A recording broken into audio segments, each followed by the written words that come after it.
تو یہ جو خالص ایمان والے ہیں اللہ تعالیٰ نے ان کی خصوصیات بیان فرمائی کہ ایمان والے تو سب سے پہلے آپس میں ایک دوسرے کے اولیاء،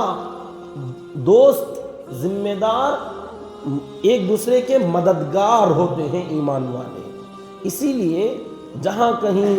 کسی بندے کے اندر کوئی خرابی، کوئی غلط کام ہوتا ہوا دیکھیں تو بڑے ہی شفقت سے، محبت سے، پیار سے، جیسے ہو سکے، اگر کہیں سختی چلتی ہے تو سختی سے،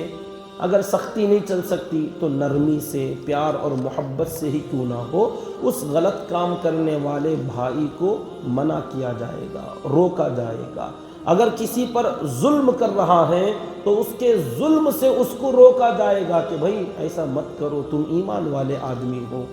اب یہ نہیں جاننے والے آج کل کے لوگ جو علم سے بھی دور، عمل سے بھی دور، ایمان کسے کہتے ہیں، مسلمان کسے کہتے ہیں نہیں سمجھے ہیں، تو ایسے لوگ جب اس طریقے سے نصیحت کرنے والے کوئی آتے ہیں تو ان سے کہتے ہیں کہ تمہیں کیا پڑھا، تمہیں کیا ضرورت بھائی، ہمارا کام ہے، ہم کرتے، ہماری مرضی، ہم کچھ بھی کریں، کچھ بھی نشہ استعمال کریں، کھیلیں کودیں، جوا کھیلیں، ہماری مرضی ہے، تم کون ہو بولنے والے۔ یہ جو لوگ سوال کرتے ہیں یہ نادان لوگ ہیں، جاہل ہیں، احمق ہیں، ان کو پتہ ہی نہیں ہے کہ ہم کون ہیں۔ یہ سمجھنے کی ضرورت ہے۔ بعض لوگ اپنا حق سمجھتے ہیں کہ یہ ہمارا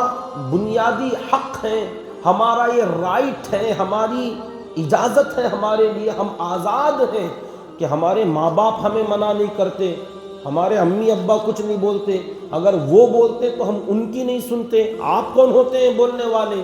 اگر کہیں جائیں باہر، نوجوان اگر لڑ رہے ہوں، گالی دے رہے ہوں، بیڑی سگریٹ اگر پی رہے ہوں، یا کوئی اور بھی بہت سارے غلط کاموں میں اگر مشغول ہیں، اللہ حفاظت فرمائے، نصیحت کرنے لگیں تو بعض لوگ، الحمدللہ بہت سارے نوجوان سمجھتے ہیں، بات سنتے ہیں، مانتے ہیں، کچھ لوگ ہوتے سر پھرے جو الٹا لڑنے پڑ جاتے ہیں اور یہ سوال کر بیٹھتے ہیں کہ تمہیں کون،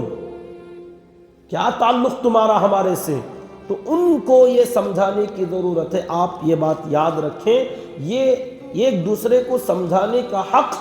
جو لوگ کہتے ہیں کہ تمہیں کیا ہے، ہمارے ماں باپ ہم کو نہیں روکتے، ہمارے امی ابا نہیں بولتے، تو ان کو سمجھانا چاہیے کہ جتنا حق تمہارے ماں باپ کا ہے ویسا ہی حق اللہ نے ہمارا بھی رکھا ہے، کیونکہ ہم آپس میں ایمان والے ہیں، اور یہ حق ایک دوسرے کو روکنے کا، ایک دوسرے کو نصیحت کرنے کا کسی کے دینے کی ضرورت نہیں، اللہ نے یہ حق ہم کو دیا ہے۔